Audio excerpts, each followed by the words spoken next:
ஆசியாவில் பிலிப்பைன்ஸ் ஒரு மதம் மற்றும் கலாச்சார அடையாளத்தை கொண்ட நாடாக உள்ளது. பிலிப்பைன்ஸ் அதன் பெரும்பாலான அண்டை நாடுகளைப் போல அல்லாமல் கிறிஸ்தவர்களை பெரும்பான்மையாக கொண்ட ஒரு கிறிஸ்தவ நாடாக உள்ளது. நாட்டின் மொத்த மக்கள் தொகையில் சுமார் 80% ரோமன் கத்தோலிக்க கிறிஸ்தவர்களாக இருக்கின்றனர். கிறிஸ்தவம் இந்நாட்டின் 300 ஆண்டுகளுக்கும் மேலாக இருந்த ஸ்பானிஷ் காலனித்துவ ஆட்சியின் மரபில் வந்தது.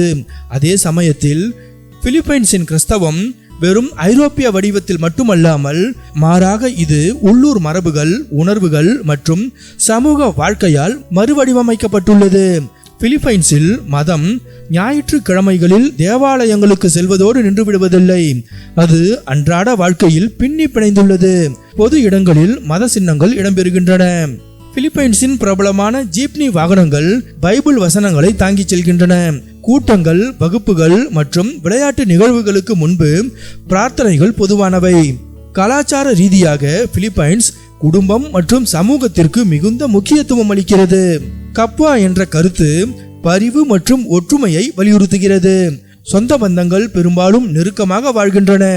மேலும் பெரியவர்களுக்கு மரியாதை செய்வது பிலிப்பைன்ஸ் கலாச்சாரத்தில் ஆழமாக வேரூன்றியுள்ளது.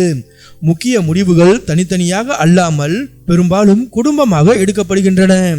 பிலிப்பைன்ஸ் மக்களின் மற்றொரு தனித்துவமான அம்சம் கஷ்டங்களை நோக்கிய அவர்களின் அணுகுமுறை.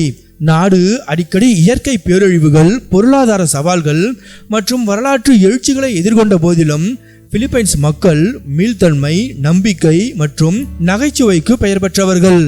அவர்களது இந்த கண்ணோட்டம் மதத்துடன் நெருக்கமாக பிணைக்கப்பட்டுள்ளது.